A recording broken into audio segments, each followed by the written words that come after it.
अस्सलाम वालेकुम यार, ये वाला सवाल समझा रहा हूँ, सही है। 17.1 है। एग्जांपल, पोलीअमाइड फ्लैट बेल्ट है, इसमें कुछ वैल्यूज़ दी हुई हैं, जैसे हॉर्स पावर गिवन है आपको, और फैक्टर ऑफ सेफ्टी गिवन है, KS गिवन है, डाया गिवन है, और N गिवन है। अब आपने निकालना क्या है, सेंट्रीफ्यूगल फोर्स निकालनी है, अलावेबल T1 T2 यहाँ पे F1 F2 है, सही है, और TI आपको मालूम करना है, और torque is equal to RF torque मालूम करनी है, और अलावेबल हॉर्स पावर HA मालूम करना है। ये क्वेश्चन में भी है। अब आपने बताना है estimate the factor of safety और सेटिस्फैक्ट्री है।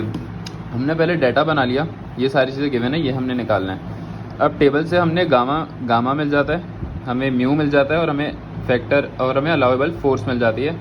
CV मिल गया, CB मिल गया। सबसे पहले हमने क्या किया, हमने थीटा निकाला, थीटा D, क्योंकि हमने छोटे डी के लिए बात कर रहे हैं, सारी वैल्यू छोटी डी की गिवन है, हमें बड़े डी का काम नहीं है, तो हमने बड़ा डी नहीं निकाला। छोटा डी का फॉर्मूला लगाया, थीटा आ गया। टेंशन वाला फार्मूला लगाया हमने, तो टेंशन रेशो आ गया 11.17 T1/T2। अब हमने वेलोसिटी होती है πdn/12, हमने ये निकाला, n गिवन था, πdn/12 से ये आ गया। और W डैश क्या होता है, ये होता है स्पेसिफिक वेट, W/वॉल्यूम इसको कहते हैं।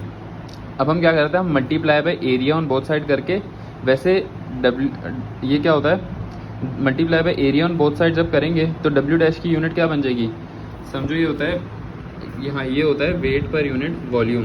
अगर हम दोनों इनको मल्टीप्लाई बाय एरिया करें तो यहाँ से कट जाएगा, तो ये हो जाएगा kg/फिट हो जाएगा, मतलब ये W/लेंथ बन जाएगा ना फिर, तो इसकी एंड यूनिट क्या आएगी। अब हमने एरिया से जब मल्टीप्लाई करा तो सही है, पाउंड पर फिट, पाउंड करो kg करो। अब एरिया से अब हमें चाहिए, ये हम निकालते हैं मास के लिए, क्योंकि फोर्स बराबर होती है mv² के, सही है। तो हम यहाँ पे इसको m कैसे बनाते हैं, W जो हमारा रह जाता है उसको डिवाइड बाय ग्रेविटी करते हैं तो मास बन जाता है। ये स्टेप इन लोगों को यही करना चाहिए था। तो W dash is equal to gamma multiply by area, ये हम यूज़ करते हैं। यार मैं दरवाज़ा खोल के आ रहा हूँ। अच्छा ठीक है, फिर आपने ये करके W डैश निकाल लिया, ये आ गया। अब W डैश को मल्टीप्लाई बाय 12 किया, क्योंकि ये हमारा जो आंसर है वो पाउंड पर इंच में आ रहा है, हमने पाउंड पर फिट में करना। फिट में लाने के लिए पर इंच के लिए डिवाइड करेंगे ना, तो वो मल्टीप्लाई हो जाएगा, तो इसलिए हमने 12 से मल्टीप्लाई कर दिया, ये बन गया। Force is equal to mv² होता है। W को मास बनाने के लिए हमने ग्रेविटी से डिवाइड कराया, और यहाँ पे v को क्या रखा, वेलोसिटी/60, क्योंकि पर मिनट में वेलोसिटी गिवन है ऊपर हमें, और हमने इसको सेकंड में करना था। तो हमारे पास काफ़ी सिंपल हो गया।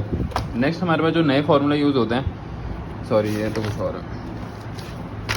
नेक्स्ट जो हमारे पास एक नया फार्मूला वो ये है, horse power is equal to HKS factor of safety. ये भी उन्हीं से ड्राइव हुआ है, मैंने थोड़ा सा करने ये किया, लेकिन काफ़ी वो है, कॉम्प्लिकेटेड है इनकी डेरिवेशन, तो मुझे नहीं लगता ये आएगा। तो यहाँ पर हमारे पास HP इसके बराबर हो गया। HP बराबर होता है TV/1650। यार मेरे ख्याल से ऐसा होना चाहिए, लेकिन इन लोगों ने ना, ये होती है इनिशियल वेल्ड टेंशन, लेकिन इन लोगों ने यहाँ पे टॉर्क में भी यही टेंशन रखी है, समझ लो। वैसे क्या होता है, HP किसके बराबर होता है, TV/50, सही है ना, ये हमारा फॉर्मूला, तो ये तो हमें पता है, TV/50 कहाँ गया, ये रहा, TIV/50। अच्छा ये टॉर्क होती होगी सवाल में, फिलहाल ये मुझे पता है फार्मूला होता है। अच्छा ये नया फार्मूला, ये भी जनरेट हुआ है हमारे फार्मूले से, ये लेकिन ये आगे की कहानी है। यहाँ पे हमने 16 से मल्टीप्लाई किया, KS फैक्टर ऑफ सेफ्टी। ये फैक्टर ऑफ सेफ्टी कहाँ से आता है, फैक्टर ऑफ सेफ्टी होता है allowable upon failure upon allowable, यहाँ से जनरेट होके यहाँ आता है, सही है। तो अच्छा वेलोसिटी हमारी क्या होगी, वेलोसिटी हमारी होगी πdn/60, और इंच को वो फिट में करने के लिए 12, सही है। तो इसलिए हमारा जो ये है वो बनता है 63,000 बन जाएगा इसकी वजह से। सॉल्व करके टॉर्क आ गई, torque is equal to F/R, delta F हो गया T1 - T2, R हो गया D/2। यहाँ से हमने टॉर्क निकाल ली 247, सही है। एक हमारे पास ये फॉर्मूला आता है T1 मतलब F1 या F1, T1 बराबर है BFA/CP/CV। यहाँ से हमने T1 निकाल ली, और T1 T2 किससे निकाल लिया हमने, इस फॉर्मूले से निकाल, क्योंकि ये देखो ये तो सिंपल सी बात है ना,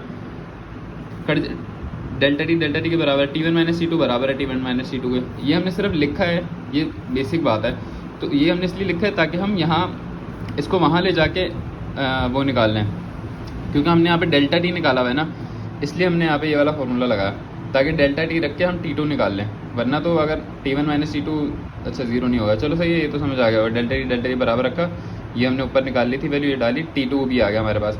अब हमारे पास एक ये नया फार्मूला होता है कि T1 + T2 बराबर है 2TI + 2FC। वैसे तो हमें पता है ये नया नहीं है, सॉरी, ये पुराना ही है। वैसे ये आता है टेंशन रेशो के फॉर्मूले से मेरे ख्याल से। वैसे देखो क्या होता है कि T1 प्लस T2 बराबर होता है 2Ti के इनिशियल बेल्ट टेंशन में, लेकिन जब सेंट्रीफ्यूगल आ जाएगी तो 2 सेंट्रीफ्यूगल फोर्स भी ऐड हो जाएंगे, ये यहाँ से बनता है। अब यहाँ पे आपने वैल्यूज़ रखी सारी, तो इनिशियल बेल्ट टेंशन आपको Ti मिल जाएगी।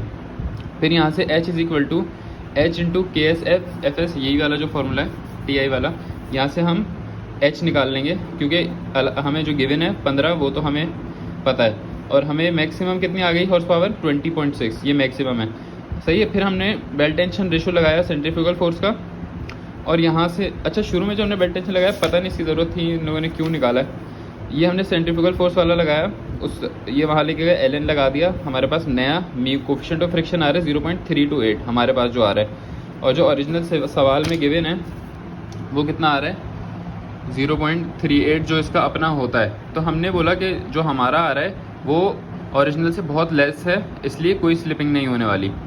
अगर ये हमारा वाला ज़्यादा आ जाता तो स्लिपिंग हो जाती। फिर हमने फैक्टर ऑफ सेफ्टी निकाला उसी फार्मूले से, इस वाले फार्मूले से इसको वहाँ लेके गए, और फैक्टर ऑफ सेफ्टी हमने आराम से निकाल लिया, और हमने बोला कि हाँ 1.1 ही आ रहा है। सवाल में भी इन लोगों ने इतना ही दिया हुआ था, सही है। ये सवाल है, ये मुझे नहीं लगता इतना कॉम्प्लिकेटेड सवाल आएगा।